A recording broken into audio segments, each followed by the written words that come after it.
वक्त की रोटी। ये कहानी है दीवान परिवार की, जिनकी शान और शौकत के आगे सभी झुकते थे। पर दीवान परिवार के लोग झुकते थे तो सिर्फ आटे के आगे। कैसे? आइए जानते हैं। ये है करण दीवान, परिवार की प्रॉपर्टी का इकलौता वारिस, जिसकी आज हल्दी है। बस बेटा, हमारे खानदान पर लगे जन्मों के कलंक को प्रिया मिटा दे, फिर सब कुछ भला चंगा हो जाएगा। मिटा दे क्या होता है भाभी, बिल्कुल मिटा देगी। रिश्ता करते वक्त आपने ये तो जरूर पूछा होगा ना कि लड़की अच्छी रोटियां बना लेती है कि नहीं। वो तो मैंने पूछा ही नहीं। एक ही बेटा है आपको, कोई 10-12 बेटे तो है नहीं कि आप दूसरा ट्राई ले सकती हैं। ये आपके खानदान की इज्जत का सवाल था भाभी। क्या दीवान परिवार का ये वंश भी इस दाग को मिटा नहीं पाएगा? बड़ी गलती कर दी सोना भाभी आपने। आप लोग तो बेकार में ही घबरा रहे। अब भूल गई क्या मम्मी कैसे प्रिया पापा के लिए खीर बनाकर लाई थी? बात तो सही है। अरे पर रोटी बनाकर तो नहीं लाई थी ना बेटा वो। बात तो इसकी भी सही है। क्या पापा, आप भी प्रिया खीर बनाकर लाई थी और एक बार गाजर का हलवा भी। इन चीजों को बनाना तो कितना मुश्किल होता है। जो लड़की चाउमीन, पास्ता, फ्राइड राइस बना सकती है, वो रोटी बनाना क्यों नहीं जानती होगी? और किसी के घर कोई रोटी सेक कर थोड़ी ना लेकर आता है मम्मी। आप ही बताइए, वो भी शादी के पहले। फिटे मुंह तेरे। सुषमा, बेकार में ही तूने मुझे टेंशन दे दिया था। डायमंड फेशियल करवा कर आई थी मैं, सारा ग्लो ही छूमंतर हो गया। आजकल तो भलाई का जमाना ही नहीं रहा। फिर होती है मेहंदी और फिर शादी। अपने इकलौते बेटे की शादी में कौस्तव किसी भी चीज की कोई कमी नहीं रखता। शादी में इतना खाना था कि लोग खाते खाते थक जाए पर वैरायटी खत्म ना हो। पर उसके बाद भी शादी में आए लोग सेटिस्फाइड नहीं लग रहे थे। और अच्छे से खा लिया ना आपने भाई साहब और भाभी जी? किसी चीज की कोई कमी तो महसूस नहीं हुई ना आपको खातिरदारी में? अगर हुई है तो बता दीजिए, अभी पूरी कर देते हैं। वैसे तो किसी चीज में कोई कमी नहीं थी, पर कौस्तभ तूने ये जो देश विदेश के खाने की डिशेस रखी है ना शादी में, वहाँ रोटियां भी रख देता। ना रोटी ना पूरी, सिर्फ चावल की वैरायटी। कोई खाए तो कैसे खाए? मुझे तो भाई गैस हो गई। दीवान परिवार की शादी है करके मैंने तो खाना भी नहीं बनाया रात का, और हमें तो भाई रोटियां ही खाने की आदत है रात को। तृप्ति नहीं हुई भाई साहब। माफ कीजिए भाभी जी, वो क्या है ना, हमारे परिवार में कोई आटे की बनी रोटी खा नहीं सकता, तो मैंने मेन्यू में रखा ही नहीं। कहीं गलती से हमने चख ली तो? क्या तुम्हारे घर में कोई रोटी नहीं खाता? ये क्या कह रहे हो भाई? अगर ऐसा है तो ऐसा क्यों है? ये ज़रा लंबी कहानी है, कभी फुर्सत में बताऊंगा भाई साहब। और आज रोटी ना अवेलेबल करवा पाने के लिए आपसे माफ़ी मांगता हूँ। शादी के मंडप में अपने बगल में बैठी प्रिया के हाथ के ऊपर हाथ रखकर करण कहता है, आज मेरी लकी चाम मेरे घर आ रही है। आज से मेरी लाइफ बदल जाएगी। अब तुमने मुझे लकी कह ही दिया है तो लकी साबित होकर दिखाना भी मेरा फर्ज बनता है। खुशी खुशी दोनों परिवारों की मौजूदगी में प्रिया करण की पत्नी बन जाती है। और कितनी देर लगेगी विदाई में सोना जी? अब मुझसे इंतजार नहीं होता, जल्दी बहू को घर लेकर जाइए और हमारे माथे से कलंक मिटाइए। आप तो और है, यहाँ एक लड़की अपने परिवार से अलग हो रही है और आपको अपनी रोटी की पड़ी है। जहाँ 56 साल इंतजार किया है वहाँ कुछ घंटे और सही। और ऐसे भी बहू अपनी पहली रसोई कल करेगी, आज नहीं। और विदा होकर प्रिया अपने ससुराल पहुंच जाती है। रात को आराम से सभी गहरी नींद में सो जाते हैं। फिर होती है नई सुबह, जहाँ अपने कमरे से उठकर प्रिया जैसे ही बाहर आती है, उसे देखते ही उसकी सास उसे गले लगा लेती है। चल बहू कमरे में, मैंने तेरे लिए अपनी खानदानी साड़ी निकलवाई है। सदियों से हमारे घर में आई हर बहू अपनी पहली रसोई उसी साड़ी में करती आई है, और हमारा खानदानी हार भी मुझे तुझे देना है। उन्हीं कपड़ों और गहनों में आज तुझे हमारी पहली रसोई बनानी है। सोना अपनी बहू को कमरे में ले जाकर चांदी के धागे से काम की हुई साड़ी देती है और सोने का एक बड़ा सा हार देती है। पर इन सबको छोड़कर प्रिया की नजर जाती है दीवार की एक फोटो पर, जहाँ एक रोटी फ्रेम की हुई थी। मैंने महंगी से महंगी पेंटिंग्स देखी है मम्मी जी, बहुत अजीब अजीब चित्रकलाएं देखी हैं, पर आज तक रोटी की ऐसी पेंटिंग नहीं देखी। और इसके नीचे कुछ लिखा भी है। ये तो 180 साल पुरानी तस्वीर है। ये तस्वीर नहीं है बहू, ये हमारे घर की शान है। आज मैं तुझे हमारे कुल की एक कहानी सुनाने जा रही हूँ। ये कहानी है मेरी सास की सास की सास मंजुलिका की। इस घर की किसी भी नई बहू की तरह मंजुलिका की सास ने भी उसे साड़ी और गहने दिए और पहली रसोई में रोटियां बनाने को कहा। और मंजुलिका ने कोशिश भी की, एक बार, 2 बार, न जाने कितनी बार, पर उससे गोल रोटियां बनी ही नहीं। अगल बगल वाले उसे धब्बा कहने लगे, कोई उसे कीचड़ कहता, कोई उसे कलंक। और रोटी बनाने के इस लगातार बढ़ते प्रेशर में एक दिन वो इस घर को छोड़कर भाग गई, और तब से दीवान परिवार पर भगोड़े होने का कलंक लग गया। ये रोटी वो आखिरी रोटी है जो मंजुलिका की सास ने बनाई थी, यानी कि तुम्हारी सास की सास की सास की सास की सास ने। अब इससे आगे तुझे क्या कहूँ बेटा? आप रोइए मत मम्मी जी, बहुत बुरा हुआ है आपके साथ। पर मम्मी जी अब ये दाग मिटेगा कैसे? ऐसे कोई इत्तेफाक कहो या बदकिस्मती कि मंजुलिका के बाद जो भी इस घर की बहू बनी वो गोल रोटी बना ही नहीं पाई, और उस वक्त से हमारे घर में कभी रोटियां बनी ही नहीं। इस घर में रोटी तभी बन सकती है जब इस घर की बहू रोटी गोल फुली हुई और आटे की बना दे। अब इस घर की इज्जत तेरे हाथ में है बहू, तो कर लेगी ना? रोटी मतलब वही जो आटे को गूंथ कर बनाना पड़ता है? वो तो मैंने कभी बनाई नहीं है, पर मैं कर लूंगी मम्मी जी। मुझे नहीं लगता कि ये इतना भी मुश्किल होगा जो इतने सालों से कलंक चला रहा है। और खुशी खुशी प्रिया तैयार होकर अपनी सास के दिए गहने और साड़ियां पहनकर सज धज कर रसोई में चली जाती है। एक रोटी का ही तो सवाल है, फट से बना दूंगी मैं। प्रिया यूट्यूब पर रोटी बनाने की रेसिपी की वीडियो लगाकर सामने रखती है और देख देकर आटा गूंथने की कोशिश करने लगती है, पर रोटी बनाना रोटी तो कोई आपको बनाना पड़ा तो नहीं है मुझे ये नहीं पता चला अच्छी चीज है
प्रिया आटा लेकर आता है, जिसे देखकर मोहल्ले की औरतें कहती है, ससुर होता ऐसा ऐसा मैंने कुछ किया होता तो मेरे सास ससुर तो मुझे घर से ही निकाल देते।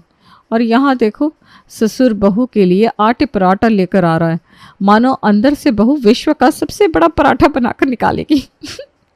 बुरी फंसी सोना, अगर उसकी बहू रोटी नहीं बना पाई तब तो बेचारी को अपना सरनेम छोड़ना पड़ेगा। तो इससे बहस भी तो मुझसे ही की थी, तो ये तो होना ही था। सुषमा का काटा तो पानी नहीं मांगता। भैया, आप तो इस हिसाब से आटे की बोरी लेकर आए हैं मानो बहू पूरे गांव को पराठे खिलाने वाली हो, पर यहाँ तो उससे कुत्ते की रोटी तक नहीं बनी। नहीं बनी तो क्या हुआ, बन जाएगी। तो हम यहाँ बैठकर अपनी कमर क्यों टेढ़ी करें? चलो बहनों। अब हर रोज सुबह उठते ही प्रिया रोटी बेलने की प्रैक्टिस करना शुरू कर देती। ऑफिस से करण प्रिया को कॉल लगाता है। रोटी बनी क्या प्रिया? नहीं बनी ना करण, मतलब बन तो रही है पर गोल नहीं बन रही है। अब तो मेरा पेशेंस भी खत्म हो रहा है प्रिया। हद होती है किसी चीज़ की। एक रोटी नहीं बन रही है तुमसे। यहाँ रास्ते में लोग हमें टोकने लगे हैं कि क्या तुम्हारे परिवार से कलंक इस जन्म में भी नहीं मिटेगा। अब तो मुझे नहीं लगता कि ये मिट भी पाएगा। जैसे जैसे दिन बीतते जा रहे थे, दीवान परिवार के लोगों का सब्र भी टूटते जा रहा था। रात को करण अपनी कंपनी से वापस लौट रहा था कि उसका दोस्त सुमित उसे टोकते हुए कहता है, इससे अच्छा तू अपनी एक्स गर्लफ्रेंड नेहा से शादी कर लेता। क्या फायदा हुआ प्रिया भाभी से शादी करके, रोटी तो नसीब नहीं हुई। सुमित की बातें सुनकर करण का गुस्सा उसके सर पर चढ़ जाता है। वो सीधा अपने घर पहुंचकर रसोई में जाता है, जहां वो देखता है कि प्रिया जमीन पर बैठकर रोटियां बनाने की कोशिश कर रही है। ये सब क्या है प्रिया, और कितनी बेइज्जती करवाओगी तुम मेरी लोगों में? परेशान हो गया हूं मैं तुमसे। कितनी आसानी से बोल दिया तुमने ये सब। तुमने मेरी प्रॉब्लम नहीं देखी।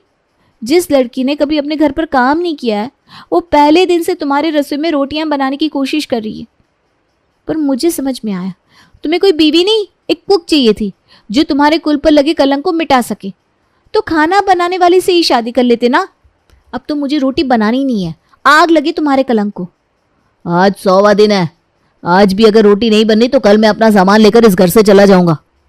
ये कहकर करण प्रिया को धक्का देते हुए रसोई से बाहर चला जाता है। प्रिया जाकर आटे के पेड़े पर गिरती है और उसकी वजन से वो पेड़ा बिल्कुल गोल रोटी के आकार का बन जाता है। प्रिया फौरन उसे तवे पर रख देती है और फूली हुई गोल गोल रोटी बन जाती है, जिसे लेकर प्रिया भागती हुई बाहर आती है।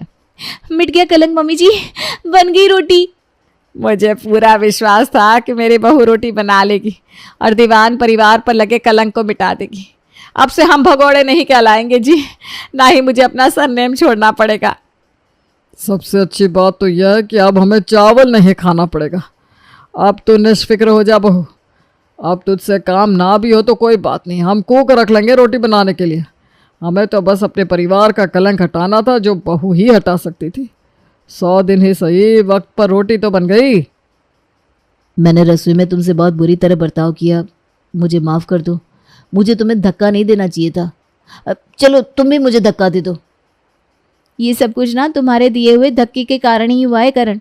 जैसे ही तुमने मुझे धक्का दिया, मैं जाकर आटे के पेड़े पर गिरी और वो गोल बन गया। जो मैं इतनी मुशक्क़त के बाद भी नहीं कर पा रही थी, वो मेरे वज़न ने कर दिया।